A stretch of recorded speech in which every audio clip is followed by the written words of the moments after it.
number of people, really all those who have supported her.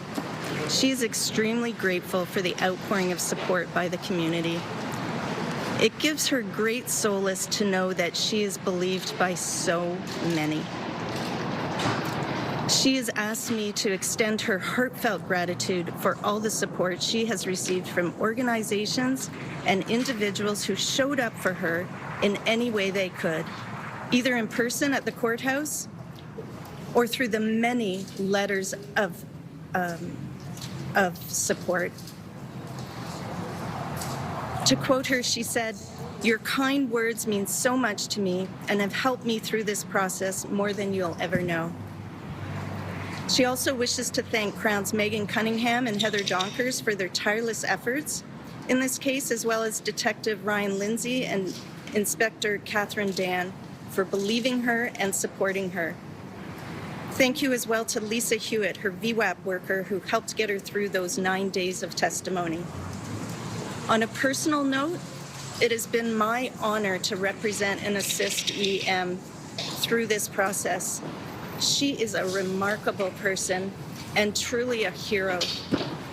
Despite her feeling like this was the hardest thing she's ever had to do, she chose to persevere and continue with the process of seeking justice. She knew there were no guarantees for guilty verdicts, and that even if she decided not to testify, that decision would have been accepted.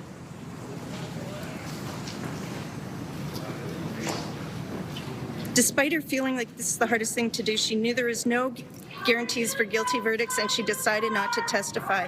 That decision would have been accepted, but she felt that it was important to see the process through to the end, even if it meant opening herself up to intense scrutiny and unjustified criticism. Her purpose, which was always at the forefront of her mind, was to stand up for herself and for others who have had similar experiences. She felt that the sexual violence she experienced should not be concealed. She felt there needed to be accountability, but her choice to testify came at a great personal cost. 9 days of testifying was more than she ever expected. Her treatment during cross-examination at times was insulting, unfair, mocking, and disrespectful, none of which was necessary. Yet she maintained her composure and kept her emotions in check, only to be criticized for not acting enough like a victim. I expect many people understand that when a person summons the courage to disclose their story, the worst possible outcome is to feel disbelieved. It's a gutting experience that no one deserves. That's why today's verdict is so devastating. EM did everything in her power to recount her experience honestly and to the best of her ability. She agreed to do everything asked of her by the criminal justice system. She spoke to the police whenever requested. She reviewed her evidence. She prepared her testimony. She answered every question. She spoke with intelligence and from her heart. Yet it was not enough. Now she questions what more could she have done? As her lawyer, I can tell her there's nothing more she could have done. But that said, the justice system must do better. It's important to understand that this case, the criminal justice system worked the way it's designed to work, to aggressively protect the rights of the accused. It's based on a concept that 10 guilty persons should walk free before one innocent person is wrongly convicted.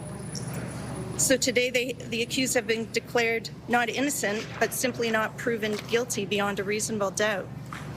And while the accused's rights are important, those protections should not come at the expense of the survivor's well-being.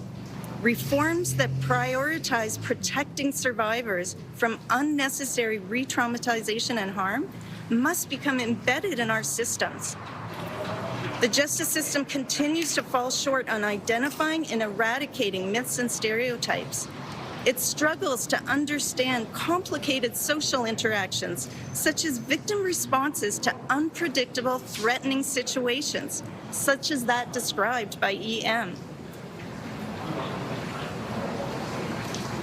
These and other problems continue to act as significant barriers to justice in cases of sexual assault. I am hopeful that The verdict today is not the end, and I know that EM very much wants some good to come from this case. So to those other brave souls who are willing to do whatever it takes to pursue justice, we hope you do not give up. In a country where only 6% of sexual assaults are reported to the police, courageous people like you are important. Without you, there is no criminal accountability at all. But the justice system must do better for you. Change is also necessary outside the justice system.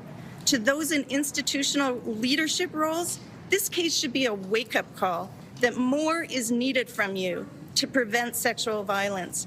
The impact you can have on this issue cannot be understated. But for today, despite the verdict, we can marvel at EM's courage and be grateful for her willingness to endure this process for all the right reasons. We are all proud of EM because she shed light on issues that need our attention. She has fostered a nationwide conversation about sexual violence, entitlement culture, bystander responsibility, valid consent, coercion, and responses to threatening, unpredictable situations.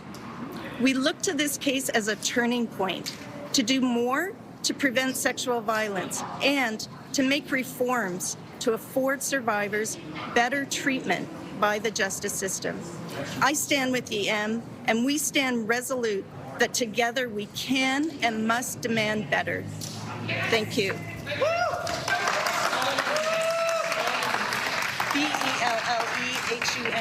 Bellehumeur. Thank you, everyone.